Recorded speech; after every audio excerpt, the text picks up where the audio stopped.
When I started work at the Moravian Music Foundation in 1992, I found that Jim Bates, who had been assistant director in the late 1980s, had done a list of music for flute in the Salem Collegium Musicum. Well, I'm a flute player. I was thrilled. So I took this list and went to the vault to see what all was there. One of the pieces that was listed was a trio by Gebauer for flute, violin, and cello. I went down there to the Salem Collegium Musicum collection, pulled out the folder, and I found the flute part and the cello part. No violin part. I was unhappy, to say the least. That's the situation in 1992. In the year 2000, we got word that there was going to be an auction in the Bethlehem, Pennsylvania area, and among the things up for auction were several boxes of Moravian books, papers, and music. We decided, we being various Moravian agencies in the Pennsylvania area, that it was not a good idea to send several people to bid on this collection of Moravian material. We put our heads together and said, I can put this much money into a pot, I can put this much money into a pot, I can do this, I can do this. We sent one person to the auction. That person came home with the boxes of papers and materials. We all got together then a few months later when we could all get back in town. This is Moravian Archives, Moravian Historical Society, Moravian Museum of Bethlehem, Moravian Music Foundation, agencies like this. There might have been one or two else involved. And divided up what went where. One of the things that I discovered was a violin part, an unidentified violin part. And I thought, wait a minute, that looks familiar. So I made a copy of it, brought the copy home, and compared it to Salem Collegium Musicum 279.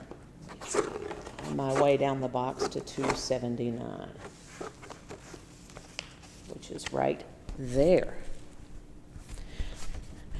What I found was that the pages were very similar.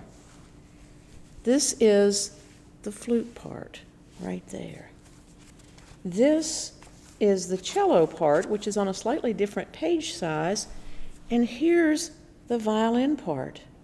Same handwriting. Actually calls 3 duos for flute and violin with accompaniment by cello.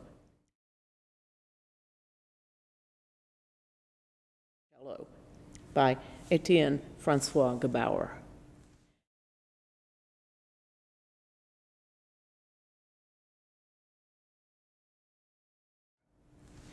So I looked inside. It went exactly with the other part. So we now had the complete trio. In the summer of 2016, Isaac Weber did an internship with us, and part of his work during that internship was to transcribe these parts into the computer so we might actually be able to play this piece. I had done some digging around. I can't find evidence of another copy of this piece anywhere in the world. Isaac put it into the computer.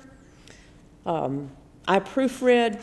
I was able to finish his work when he went back to school for Chapel Hill, but we discovered that the violin part's incomplete.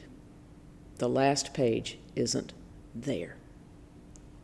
Well, I finished the edition and I reconstructed what might be a violin part to go with this piece in the hopes that it would at least be playable, and it says very clearly on the end, measures such and such to such and such, violin part reconstructed by Nola Reed Knouse. So nobody's claiming that that's what Gebauer wrote. We hope we'll find that extra page someday. One of these pieces, 2 of the movements from Trio Number 1, received what we believe was their first modern performance at the Moravian Music Festival in the summer of 2017. I can't wait to hear the other movements. I can't wait to see if someday that missing page turns up. There are still discoveries to be made in Moravian music. If you find any old music in your house, in your church attic, basement, organ chamber, or anywhere else, don't throw it away. Contact us and we'll see where it needs to go. Thank you.